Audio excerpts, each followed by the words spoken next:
Welcome to Pass It On. This podcast is organized by the International Humanity Foundation, IHF, where we dive into inspiring stories of individuals dedicated to passing on kindness and hope. I'm your host, Darice, and in each episode, we'll explore the journeys of volunteers from all around the globe who have joined IHF. Previously on Pass It On. So that's how it comes, like with me, like idea. Okay, let's go to volunteer, and I was researching some organizations, and I saw IHF, which main effort is to give better education to everyone. So then I joined it, and I was like 1 year. I was volunteering from home as a remote job. I was leading the grants team. So in this world of research, I really like it. Welcome to the third episode of our podcast, Pass It On. Can you believe we've already reached episode 3? It's truly a milestone, and I'm thrilled to have you all joining us again. Today's episode is extra special because we have some incredible guests. Allow me to introduce two incredible individuals who bring so much energy and passion to our team, Selvia and Aniekeme.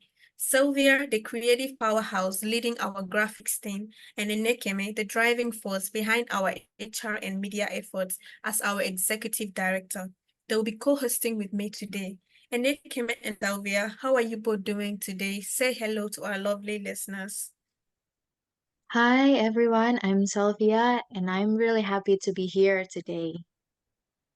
Hi everyone, I'm Aniekeme and very much happy to be here. Thank you so much, Selvia and Aniekeme. It's a pleasure to have you both here with me today. And now the moment we've all been waiting for. We've got none other than the phenomenal Carol Sasaki, the founder and CEO of International Humanity Foundation, IHF.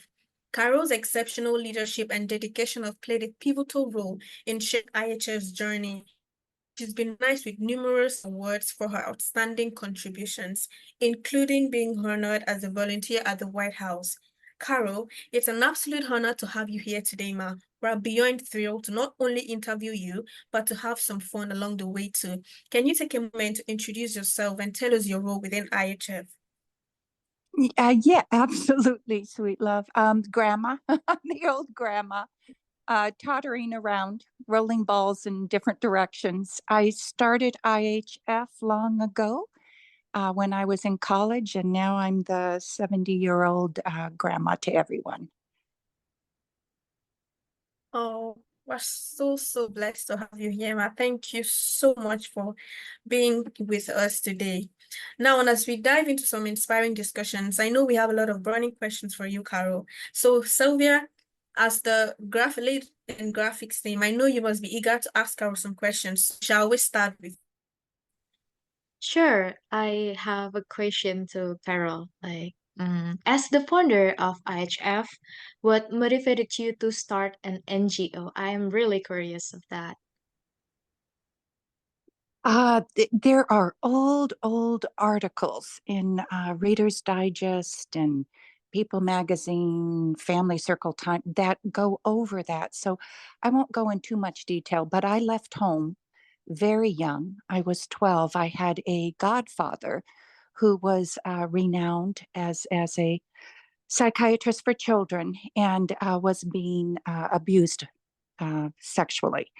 And so I felt I would rather take a chance on making it or not making it on the streets, and that no one would believe me.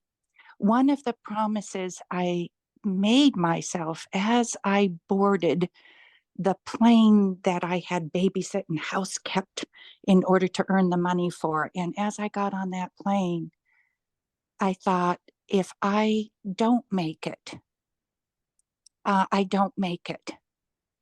But if I do, I swear to God, I will do everything I can with whatever success or power I can ever get to survive to make sure others don't go through this. And that was a very deep-seated feeling inside of me that regardless of whether I made it or not, I had to let go of that and just do it. And if I did, then I would help others in this moment. So that was really kind of the kernel. And then it was the people who helped me when I was trying to survive on the streets, who were phenomenal human beings. That helped me. And then later, as an illiterate adult, which is an irony since I come from a upper middle class family on Mercer Island, Washington, with a very educated mother who became a dean of students, a father who headed the YMCAs, and then a stepfather who was a university president. It was ironic that there I was not knowing some basics of education. And I believe that's because I was just born stupid and weird. And these things wouldn't have happened to me if I wasn't born that way. And I really believe that. So the people who helped me to have confidence that we each have a special gift. And if we can just learn what that gift is, trust in that gift, and have confidence in our individuality, instead of calling it weirdness, calling it a gift. That really propelled me. And then I made a kind of challenge once I was finally in college and able to my astonishment, thanks to these folks, get into college. It was how in the world, when I've learned how you think A to B to C, linear, very thin to do college and academics, but for the streets and survival, you think A to Y to X to L all over the place in order to know what's happening in back of you and expect anything at any moment. That learning how to think academically soared me into getting A's and getting awards. And I thought, how in the world is it that I have the same brain? It hasn't changed, no brain transplant. And yet I was considered stupid and weird by everyone. And as soon as I learned how to play this game in a different way of thinking, I'm getting A's and all these awards. This isn't right. So I made the challenge to my university that let me go and get a dozen people from the streets, from your food lines, your homeless shelters. Let me work with them for several months. And if they can pass the exam, can we give some of these scholarships to them? And I was very bold and ended up kind of having a confrontation with the university president because I got together a bunch of single mother women to make noise. And Glenn Terrell and I became really close friends. And that confrontation and his deciding there was something in me, I think my passion to make sure other people didn't feel stupid and worthless the way I had felt, the black sheep of the family, and discovered that if they just learn things, they can do things that have nothing to do with who they are.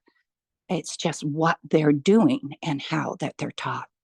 That experiment went really well, and it grew, and then it grew into different states, and word got passed around between the different universities and then to the governors, and then the governors wanted me to come and start the program in their state. In the meantime, I was a single mother also working her way through graduate school. So people like Glenn Terrell, the president, helped me to learn some management skills. And that led into getting a scholarship to go on a world trip.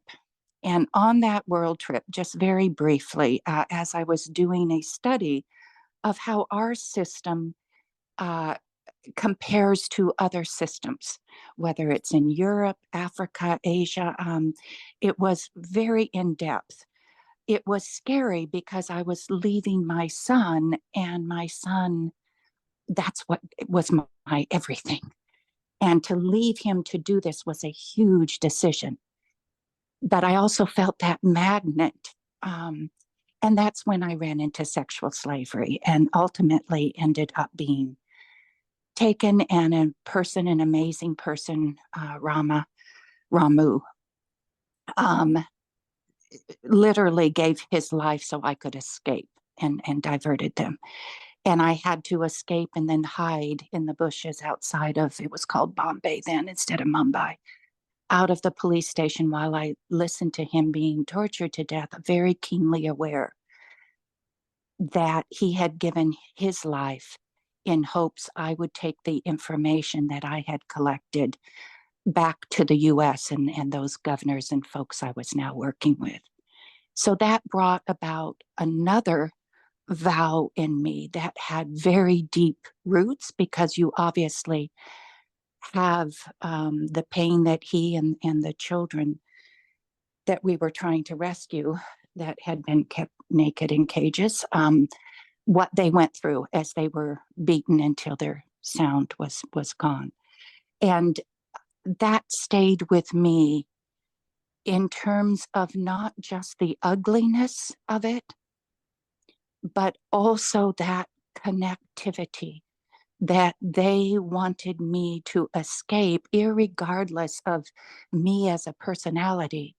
But again, having to do with what we do and how we do it, being separate from our worth, but being a functioning skills you can learn, that they felt it that much connection with the other women being trafficked and what was happening, that they did this. And that, of course, those deep roots then connected with the childhood roots. And little did I know, at that point, it was more like a wind blowing through me, and a connection with all humanity. But I had no idea of the deep joy and all the moments of joy that would radiate through my life out of such painful experiences. So that's what motivated me. Wow. Well, your courage is the reason why we're here. And I'm just going to say that you didn't have to go through that. You did, and it just only made you stronger, and the impact you have on me and everyone is something that you should look back at and be proud, and be that at the end it was all, I don't even know, even it was all worth it. So I'm really, really glad, and you're really, really brave, and I'm really pleased that I've gotten to know you. So thank you so much for sharing. The next question, you mentioned something about the accidents. Yeah, you've mentioned it to us while working. So the next question is like this. What, like working, you also said you worked with 2 US presidents. Now, can you just make a little bit about that? Honey, there's a wobbly connection, so I'm not hearing you clearly, darling. What, can you repeat the question, sweetie? Okay, I say, you've mentioned that you worked 2 US presidents. Can you tell us a little bit about that? Sure. Actually, I've worked with 3 US presidents. I'll start My with Carter first, because we just were talking about the trafficking of children for war and sex, and for my particular area, even though many feminist groups and women don't like me using the term, I insist on using it, and that is sexual slavery and sexual slaves, because that's what they are. And no one would believe me, literally. And remember, I was at that point working for governors, had some fairly close friendships with several governors. It had not received the presidential award or anything yet, but still, I had a lot of connections for my naivete and age. But yet, no one would believe me. For my work in the US, I was supposed to go on to several shows, and I did, that were national shows, but the Oprah Winfrey, she was fairly new then, and literally said, if it was true, we would have heard about this, Carol.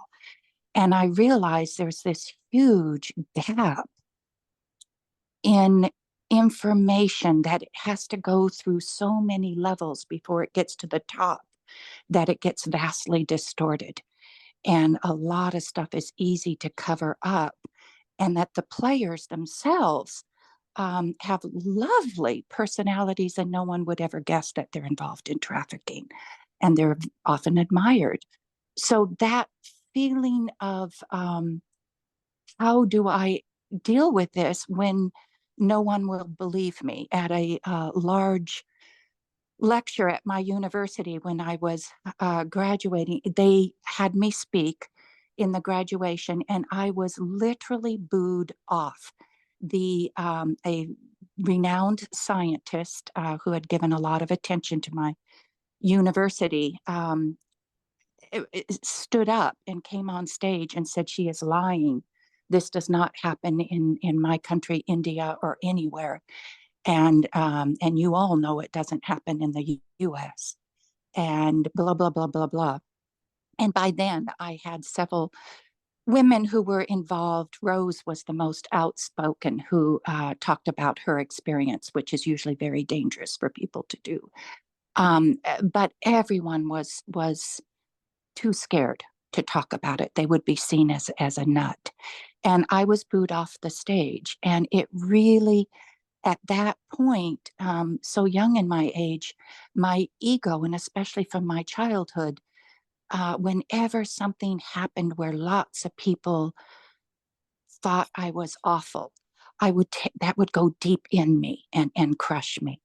So the whole issue was very, here people had died, no one would believe me. And of course, that reminded me of my godfather and being young and never telling anyone, which is the beautiful transformation that has happened in the world recently. Women being able to talk about things. Both of my grandparents went through it, my grandmothers, and shared it with me. So it's been going on a long time. Guess who believed me? And guess who became involved? President Jimmy Carter. And I don't know if the world is really aware of that. He, before others ever got involved, when there were no grants or money behind it, so there was, just this, it couldn't exist or we would know about it feeling. Jimmy Carter, this wonderful woman named Kunyin Kanita in Thailand who worked with me, and she was raised with the royal family, was president of the Association for Attorneys for Thailand. And she gave up a lot for her reputation and was thought of as awful for standing up about what's going on. And she took me into her home. I was still this young college student, but she took me into her home in Thailand. And we tried to write to 60 Minutes, this TV show in the US. We tried to get the governors to, nobody wanted to touch it or believed it, which I can understand because I don't watch documentaries, or I can't handle it. I can live it and work on it, but I can't. It's hard to read about detached. What do you do with this information, especially when it's the third largest source of income flowing through the world? Trafficking of humans and arms. In fact, they think it's overcome the trafficking of arms. I don't know if that's accurate or not. So Jimmy Carter alone, quietly, and Rosalind Carter came and stayed with us while I was staying those months with Kunyin Kanita, and they went out and quietly tried to push this this problem. I won't go into more on it, but he's a very, very precious human being to me. And even though my relationship wasn't as long-term or involved as with the other two, at a very deep level, he had the deepest roots by his example of doing stuff that nobody would never ever know about, just because he believed in it And even though it could give him pushback quietly, just going and doing and doing, that part of him and Rosalind just will never leave me. Those worker bees of the world, whether they're president or the garbage collector, and understanding the importance of small actions as they come before us instead of making big splashes. That was Jimmy Carter. Then I had working with Reagan, and he had very different politics from mine. He called me his rebel. I was very angry and upset about a lot of his politics, especially in terms of when I was a college student, apartheid and in South Africa, et cetera. We had really different politics, and yet Reagan allowed me to bring in women from all walks of life. It didn't matter if they were sex workers or rural religious women who were terrified to stand up on a stage and to role play. They're trying to legally work the system with its rules to become self-sufficient. And he allowed me to do this training with each of the major departments, so that it could affect women in prison, it could affect your Department of Education, your Department of Housing, welfare system, etc. So that was a marvelous opportunity to make very real practical changes within rules and regulations that I don't think the world is aware of that he did. In spite of many things he did I disagreed with, he did some phenomenal stuff that did have very practical impact. And the irony is, for someone whose politics I disagreed with greatly, he ended up being very dear to me. And there were particular moments that have stayed with me. Having lunch with him when he first came back from Russia and said, isn't it funny? He always says, little rebel, isn't it funny, little rebel? They're exactly the same as us. It doesn't matter if they believe completely different. They're just as precious as us. It's kind of like you and me, isn't it? And his eyes just filled with tears. And that has stayed with me, that IHF, that when I did the home program, the migrant save, that it not involve politics, but whatever it is the issue we're working on. So we don't get divided by that, especially when it comes to the welfare of young children that are this world's tomorrow. So there are many different things, lessons from Reagan. And then ironically, Chuck Hobbs, his director of domestic policy, Charles Hobbs, Chuck hired me separately, not knowing I was informally meeting with and consulting with Reagan. And then they found out one day, and I thought they had hired me together. I didn't know that. So that was hilarious. And I ended up being able to do and had a very dear friendship with Chuck Hobbs, who was Reagan's, went back to his early days. And what Chuck taught me and Reagan was the difference between big C capitalism and small c capitalism, and that we really had to protect small c capitalism or the individuality of humans would be lost. And that was a profound lesson, and there are some stories around that I won't go into. And then lastly was Clinton. Clinton was not as long-term with as many stories as with Reagan and Chuck years, those White House years. But he was an important lesson, even if it was less close of a friendship in one sense. In another sense, I'm very thankful when I would give keynotes. He flew in I think it was 5 different lectures to introduce me when he was very busy. So I really was thankful for that. He helped a lot of the women. We had 250,000 throughout the US, women and young boys and women on the streets and those on welfare that were sharing information as a communication channel of how can they help each other to become educated and self-sufficient in the ways they had done it. And Clinton met with them separately many times. I have tension with Clinton because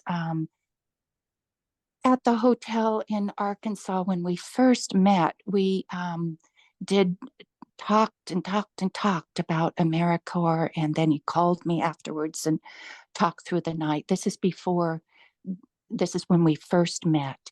And he had come to one of my lectures and workshops, and it was a real honor, and I just really thought that what a great guy.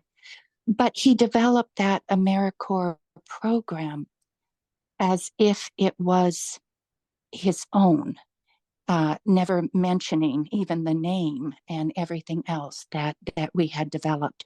So that part hurt me, that he kind of claimed it as his own, and I've never said anything about it or gone public about it in any way. But I did kind of, between that and some other things that came up with some of the female recipients and stuff, I kind of withdrew during his White House years.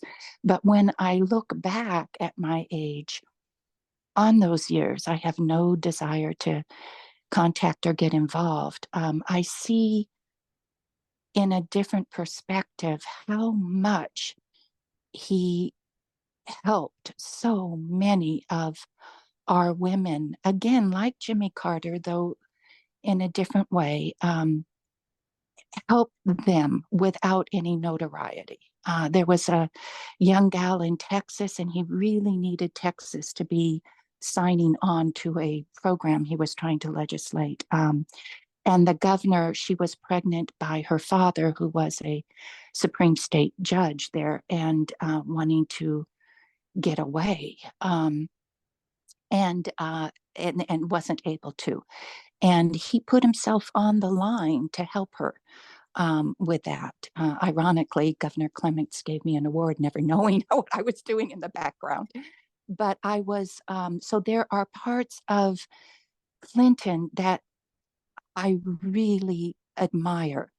At the same time, it's like Chuck said to me, Chuck's best friend was Governor Celeste of Ohio, who was very liberal and very opposite Chuck's politics. And as Chuck said, it's not about the politics, it's about the heart of the person and how much that person sincerely wants to help others versus promote their image as helping others or promote the image. It's something you just feel about someone, Carol. And I think it's what I felt about you when I met you at the White House. And that stayed with me because it wasn't true about me. As I told him, I was very fragile in terms of my image and what people think of me. And if I hadn't had those lessons, I don't think I would have survived in order to even do little tiny IHF. I've had to have people write that I'm a liar and the devil and horrible things online. And if I hadn't learned from these amazing people to realize that an image is not who we are, and if we care what other people think of us instead of what we think of them, we will never have the strength to carry through with anything that can bring deep joy and fulfillment. So I think that's the main thing I learned from all 3 of them, though also, as I mentioned, many other lessons that are individual to each of them. And that's it. Thank you so much, Ma, for sharing. I've learned lessons as well. So thank you. Okay. So since he is, Selvia, you're an Indonesian, and I'm sure you have some question concerning, like, regarding that. So, away. Yes, I really have like question and I'm really curious about this.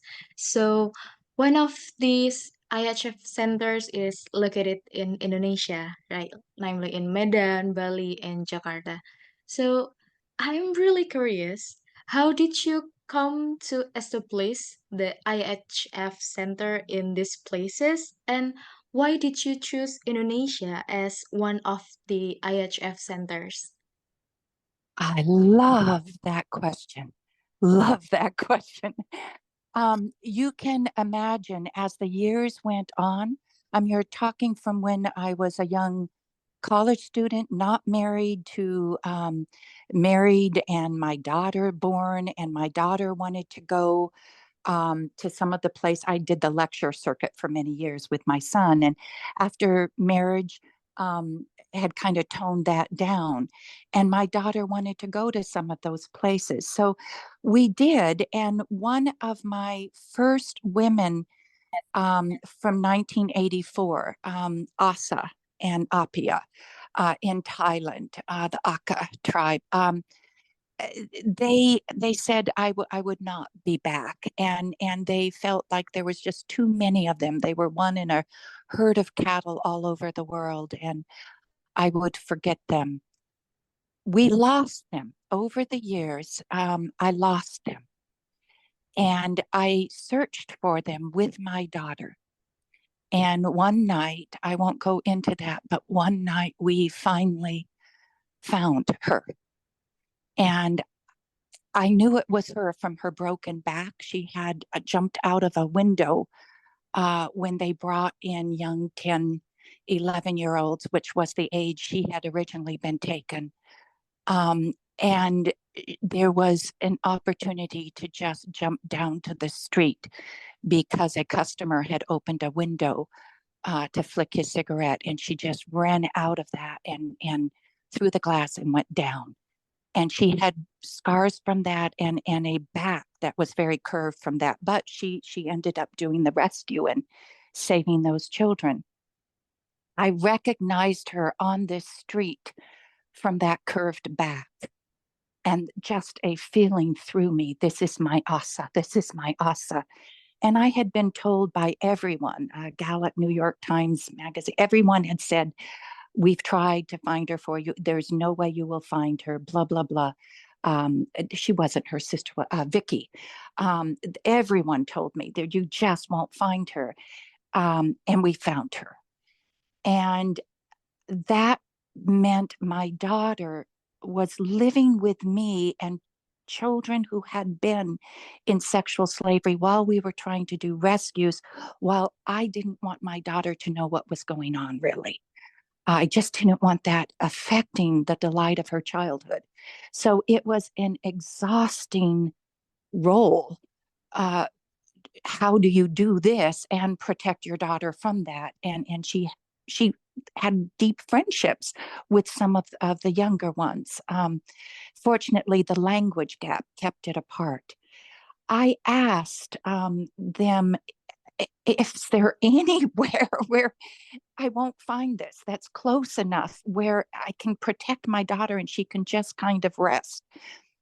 I had heard before, and several told me that for some reason, no one knows why, trafficking of children for sexual slavery is not as prominent in Indonesia.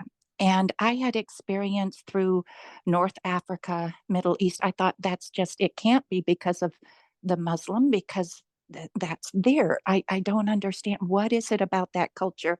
And I'm not sure I believe it. So I ended up, for both research purposes and also wanting a place where my daughter could rest, going to Indonesia, Jakarta, then Bali. And found that through the Australian consulate, there was trafficking going on, but it was through Australia, not in the same manner where it was coming from the depths of the culture itself, as in in most places, including in the US. It was being done through authorities in Australia, and in fact, was trying to be stopped by people feeling voiceless in Indonesia and doing activities at the bars where they were running it through, etc. In fact, that is part of the backstory to the Bali bomb that the world doesn't realize, but is quite easy to prove. So that for me became a resting place. Also, I was fascinated. What is it about this place that some of what I experience all over the world is simply not happening? And yet, on the surface is rampant. There's corruption on the surface. It's you can see it everywhere. And yet, these other, what do I call them, illnesses, these other haven't gone rampant in this culture. So my fascination with Indonesia was birthed out of my exhaustion from trying to deal with the issue of trafficking. And we vacationed there, and then the banking crisis hit. And then the poverty and the people we had gotten to know there, and I had to do something. So started the center there. Also, as I was learning about the education, that there is a very practical solution for Indonesia because it has this phenomenal respect of all these different religions written into its constitution in a manner that even the US doesn't have. And if any day it can actually follow it with the richness of this culture that kind of protects in a way that I don't find anywhere else in the world, if it can get past the corruption, and that can be done if there is that education and how to find answers for oneself. And because the internet was blossoming from the 80s and 90s, we were using it in the 80s and 90s already. It was just a different form. It was that dial-in and different. It seemed all the more possible.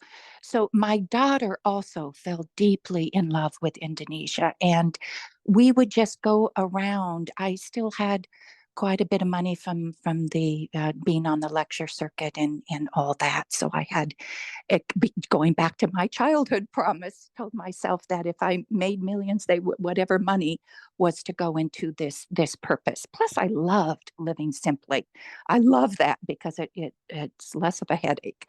So my daughter and I would start little projects, and we began teaching under the freeways in Jakarta and in Bali. We bought some property and built a place, and it was to be, she said, my daughter said, I want to live somewhere at times where I cannot feel silly for painting my fingernails and being just silly, Mom. And that just struck me to the core that every human being needs that. I don't want her to drown in the sorrow of things happening in the world and lose that delight and joy and the giggling happiness in each moment. That, by the way, is something also profound that hit me whenever I would be back in my own home country. That children, I didn't hear the same day in, day out, and in their sleep giggling. And it was like, we have so much compared to the poverty. Why do their eyes seem older, sadder, and there's not the giggling?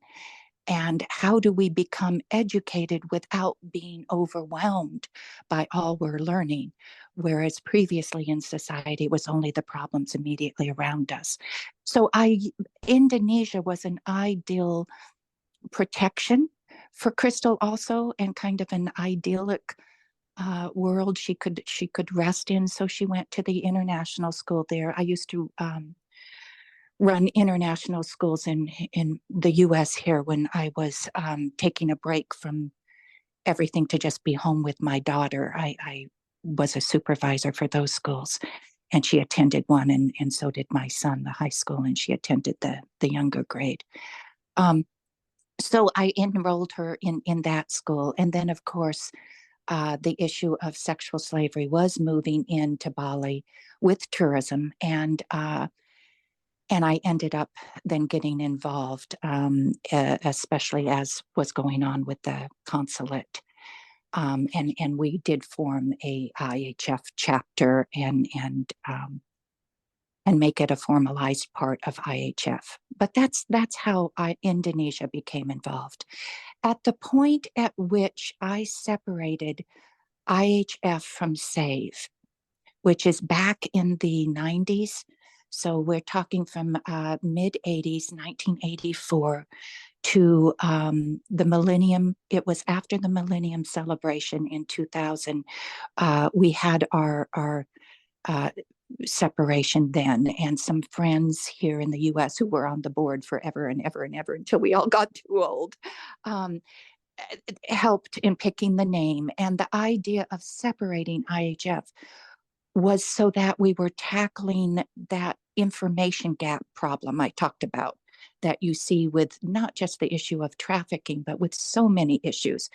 And that those who live within the communities and have gone through various problems and intimately involved in them need those same tools to lead. As my president of my university and the different governors and people I had the privilege of learning from, they need those same lessons so that they can do the same thing in their lives. And that kind of went to Indonesia also, not just the areas where we were doing SAVE. And that's when it was actually Patty. I was cleaning my closet in Rancho Santa Fe, California, and on the phone with her, chatting about, I have to get ready to leave again, fly out again. And Crystal's really anxious for us to fly out again. She misses her friends there, blah, blah, blah. And I said, I need help. And I can't, my passion is to teach them the skills to direct and start their own programs, not to build another big program. I did what I did in the US. It got legislated. I don't want to do it again. I want to help others to do that because it has such impact and they're the authorities. And she said, why don't you just separate it? Separate it so that it's not dangerous for volunteers to be involved, because they won't be working with mafia and cartels. They won't be working with the trafficking. Just separate it. Make it like a school. Let them run your centers and work with the communities, honey. And I went, oh my God, Patty, that's so simple. Why don't I do that? And that's when IHF became separated. So Indonesia was the first place where IHF was IHF and not IHF separating out of SAVE, where I had to somehow, in order to make it not dangerous for the volunteers, completely separate it. And that took quite a few years, because when you rescue a child, that's a huge commitment. It's like adopting. If it's ever found out that that child indeed can talk and tell things and tell on people, their punishment will be burning down their village, killing their relatives. And I've experienced that sorrow firsthand. And that's why when people say you should feel proud of what you do, that's impossible. I can't do what I do other than for the joy that it gives me because of the incredible angels I've had through my life. Just phenomenal angels like you folks. But if I put it into a context of feel good or bad about your actions and own them, I would cease to be able to work, because not all rescues have worked, because horrible things have happened, including one village, everyone being locked in and it being burnt because of the children there being rescued and a lesson needing to be taught. I can't think in terms of results and do what I do. If I think in terms of results, I would burn out. if I think in terms of each moment and what feels right and what the people are wanting and expressing, then I can get each moment has its joy and its connection. But if I'm attached to results, I would have burnt out a long time ago. So Indonesia is a very special, unique place in the world. Every country is. Every single country has something in-depth and gorgeous about it, and things that aren't. There is no Shangri-La. In fact, those that seem the most Shangri-La often have a very ugly, deep underbelly. It's just what life is. And there's no place that is other than that. But I do have a special love for Indonesia. Impressive. Thank you so much, Ma.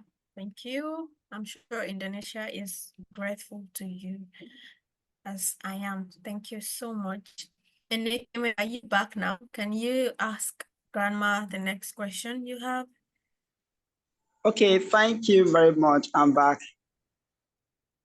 Hi, sweetie. The information. I'm fine, Ma. Okay, Ma, given your extensive experience, particularly with IHF, Ma, when you look back, what will you say is the IHF? Honey, I got, when you look back, what will you say is the, and then you went blank. Can you finish? Okay, Ma. Let me raise a question. Okay, Ma. Clear with IHF.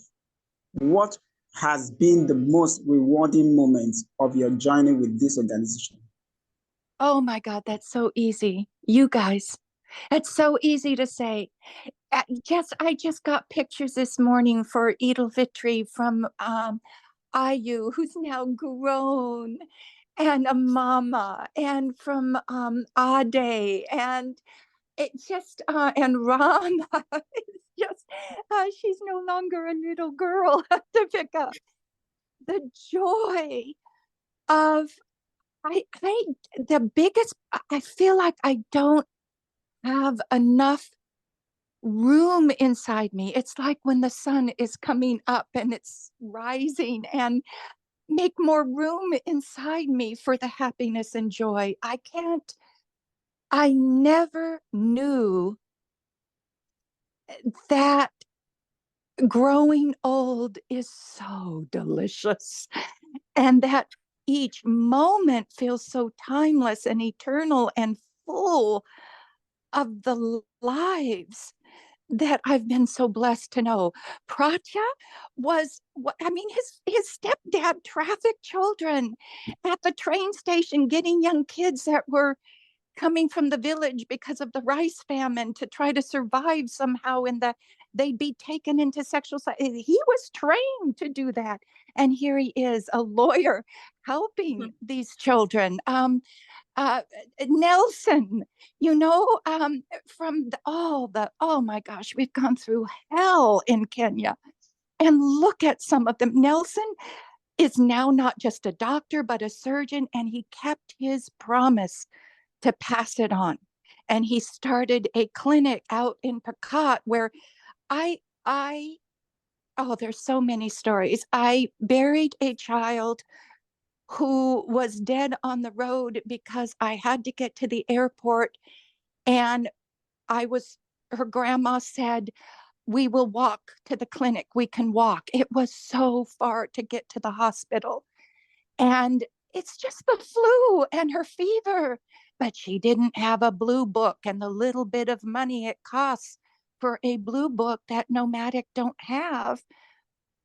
And so she died on the way. And we stopped the truck because we had to go back for something. And there she was. There's 10,000 stories, but it's like, why did I do that? I can't handle making decisions and flying to a place where there's too much of everything, yet people are unhappy, and then flying to a place where they're starving. And I watched the nomadic children playing with bones of humans, and then flying to, I can't be in this weird position of you fly between different realities and making decisions that are going to be too wrong too many times. I can't be God. I have to give it to a bigger river and just do moment by moment. And now I get to look back at that river and see whatever decisions I made, there's something flowing much bigger regardless of that, and feel that eternal time that we all are and that connects us. And I get to experience it in these now grown lives that are passing it on. I have been so blessed in my life. How can I not feel joyful? It's just been incredible. So the answer is angels like you who say, damn it, I want my life to leave this world a better place somehow. And I want to feel connected to people and life somehow. And that means more to me than 20 TVs and 20 cars. I want to learn these skills. Angels like you guys that I've been so blessed to know. I've worked with the worst of human beings when it comes to the trafficking and the corruption, even in any organization. Whenever you're working with vulnerable populations, you're going to have layered cons by people who talk so lovingly and have the most perfect personalities. And you can't be attached to that. And you can't even ask yourself to trust people in order to love. But in the end, the river, oh my God, the river is people like you guys that I've been so blessed to work with. So that's my easy answer. I know immediately. Like you, Aniekeme, and Selvia and Darice. Thank you, Ma. Catch up on all the heartwarming moments and inspiring stories from our previous episodes of Pass It On. Join the discussion and immerse yourself in the journey of kindness and goodwill towards humanity. Tune in to our podcast on YouTube at IHF Online and Spotify at Bridges of Humanity. Don't miss out on spreading positivity and making a difference. Pass it on. Next on Pass It On. You indicated that starting an NGO like IHF can be like IHF, but any NGO without substantial funds is visible. How did you navigate these challenges while establishing the foundation of an NGO with limited resources? Oh, excellent question. Oh, good. I was a single parent with all the kind of stuff that goes with that, trying to get through graduate school, which meant I was working several jobs as what's called work-study program in the U.S., and a mother needing to make sure I had time with my child, and doing over full-time classwork because I had a scholarship that was going to end, and it would cover however many classes I was taking. So I had truly overextended myself at the point I